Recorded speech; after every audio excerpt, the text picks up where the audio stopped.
The University Match hockey is generally held to refer to the annual field hockey fixture between Cambridge University and Oxford University. The men's fixture was first contested in 1890 and the women's in 1898. In 2002, both fixtures were played on the same date for the first time. The contest has taken place at Southgate Hockey Club since 2003, prior to which the game took place at a variety of venues across the UK. Multiple international hockey players have graced the Varsity Match, with 1988 Olympic gold medal winning captain Richard Dodds of particular fame. See Old Blues. The men's Varsity Match fixture remains one of the UK's largest amateur hockey matches, with 950 spectators attending Southgate Hockey Centre for the 2012 edition. The 2012 men's fixture was dramatically won by Cambridge, who regained the victor's crown after 3 successive defeats. Oxford's women retained the title with a 0-0 draw, to ensure that the Dark Blues' 8-year tenure as champions continued. In 2011, Oxford were dominant, claiming both titles. The 2013 fixture took place at Southgate Hockey Club on March 10, with Cambridge claiming a dramatic victory in the women's fixture and retaining the men's trophy, following a 1-1 draw with the Dark Blues. History. Early fixtures. Those who are used to the regularity of varsity. Cambridge-Oxford. Events on the Tideway. Since 1845. At Twickenham. Since 1921. Rackets at Queen's Club. From 1888. Or cricket at Lord's each year since 1851. Will be unprepared for the University Hockey Match to be making 11 moves since 1890. But the peripatetic nature of the event has meant that some of the legendary sports grounds in southern England have hosted the match. Between the two great celebrations for Queen Victoria's Golden, 1887, and Diamond, 1897, Jubilees, the first university hockey match took place in Oxford in 1890. The organisers of the first match in 1890, really a group of friends from Marlborough, had great difficulty in finding a ground that was acceptable to both sides. Eventually, they were allowed the use of the outfield of the university cricket ground in the parks at Oxford. The ground had only been levelled in 1879 after a protracted filibuster by Rev. C. Dodgson, better known as Lewis Carroll, a mathematics don at Christ Church. He was given to writing pamphlets on various subjects, and the idea of a cricket ground had raised his ire. In May 1867 he circulated around college common rooms such a pamphlet in the form of a poem called "The Deserted Parks," which in no small measure helped to stop the cricket ground being created out of the parks area in that year. But he was not successful when the project was raised again. The ground was laid in 1879 and some 10 acres began to be used for cricket in May 1881. The early days of organised hockey had usually been played on cricket outfields during the winter months, and hockey and cricket clubs remained very close, often duplicating members. For the second match in 1891, Cambridge approached Oxford with a view to playing that year in London in order to avoid another long and tedious journey to Oxford. Eventually, the idea of a neutral venue was accepted and has been the preference ever since. The choice fell for the second match on Queen's Club, West Kensington. Queen's Club had rapidly become a successful, sophisticated sporting club in central London, and within a few years of its foundation, on the 19th of August 1886, had collected a list of vice-presidents that included 1 marquis, 14 earls, 11 lords, together with some of the prominent men in the world of sport, business and public life. It also had as one of its main aims the provision of a neutral London home for Oxford and Cambridge contests on its 9 acres of land. By 1891, Rugby Association football athletic sports. Lawn tennis and rackets had already made it their home. It was the obvious place for the two captains to go, and the matches of 1891 and 1892 were played there. But hockey required, where it could get it, a true, firm level grass surface for those who were developing the game's tactics and were really thinking about how the game should progress. The Queen's Club pitch in 1892 cut up badly in the match. It is reported, developed into a rather scrappy game with hit-and-run rushes by the forwards. The captains looked around for another venue in South London where clubs like Blackheath, Teddington, Surbiton, Wimbledon were leading the way in the new thinking, and for the 10 years, 1893 to 1902, Richmond's ground in the Old Deer Park was chosen.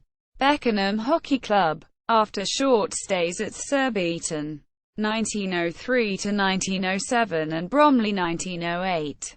The next 38 matches settled down at Foxgrove Road. Beckenham. The Beckenham Cricket Club offered fine facilities and an enthusiastic body of members who shouldered the responsibility for staging the match. They put up stands, arranged the tickets and stewards, and provided tea.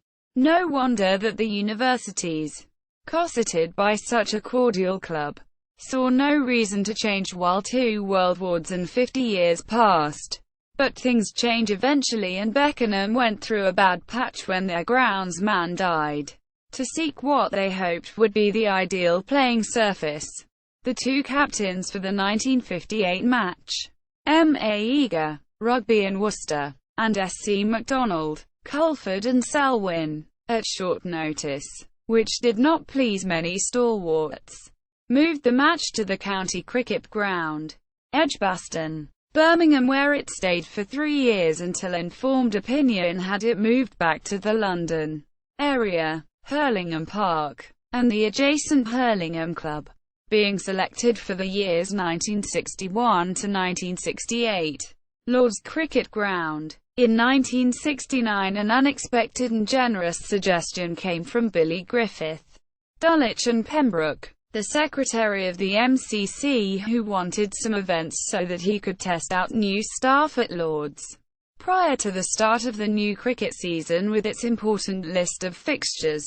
The fact that his son Mike, Marlborough and Magdalen won Hockey Blues in 1963 and 1964 may have had something to do with it, but for the next 21 years, the match enjoyed the old, easy, courteous aura that was traditional to this centre of world cricket and helped to bring even closer together the cricketers and the hockey players.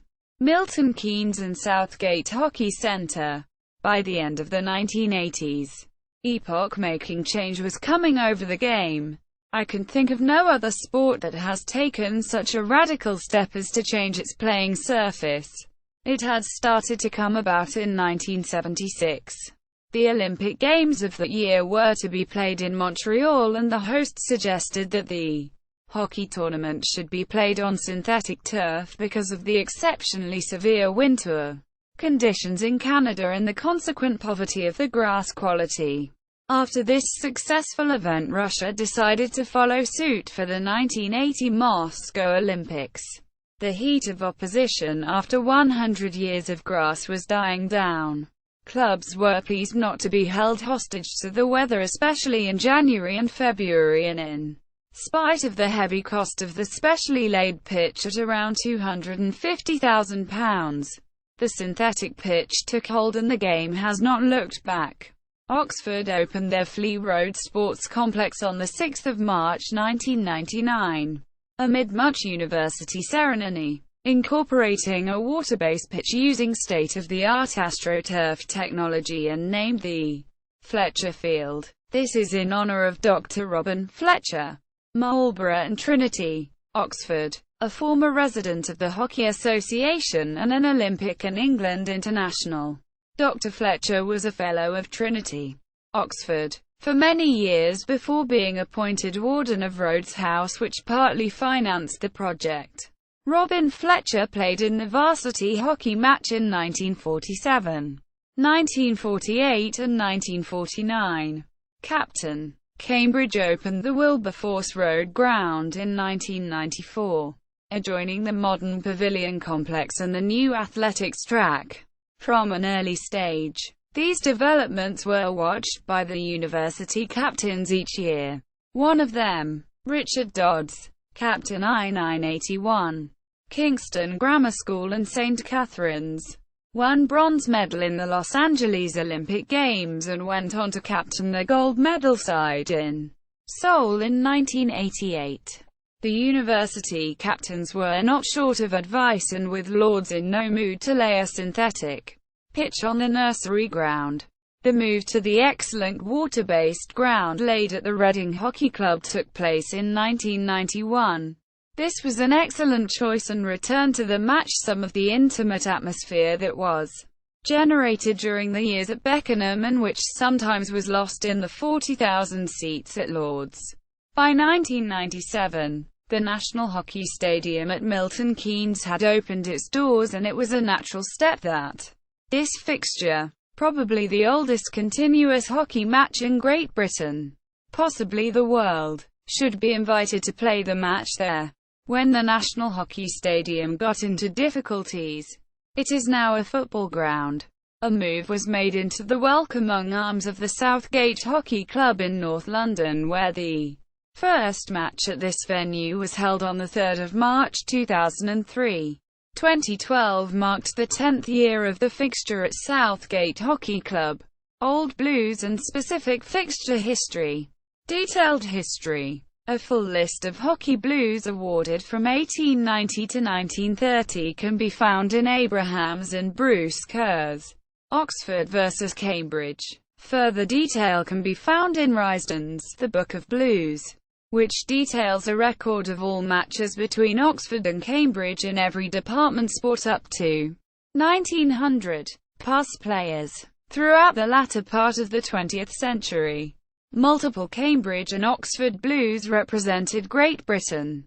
Blues of particular note include 1988 gold medal winning captain Richard Dodds, who captained Cambridge in 1981, and GB hockey manager and player Bernie Cotton, who gained Blues at Cambridge from 1967 to 69. Although in recent times fewer Oxbridge Blues have gone on to full national honours, 3 former Oxford University players are on the fringes of the England national setup, with Chris Newman and Harry Slater playing for English champions Reading and 2012 Oxford captain Adam Jordan, a member of East Grinstead's squad. 2012 Cambridge captain and current Surbiton midfielder Nick Parks is also pushing for Scottish national representation. Former GB striker John Shaw is the current Oxford University Hockey Club coach. According to leading UK hockey magazine, Push Hockey, Oxford and Cambridge universities have been a leading feeder to the GB Olympic hockey teams between 1992 to 2008, with each university having 15 alumni attain medals for the national team. Further information. The annual contest between the university's second and third teams takes place in February. Alternating venue between Oxford's Iffley Road pitch and Cambridge's recently relayed Wilberforce Road pitch. Results. Cambridge currently hold the women's title. Cambridge's men have retained the trophy since 2012, where they beat Oxford 5-3. Historical results. References.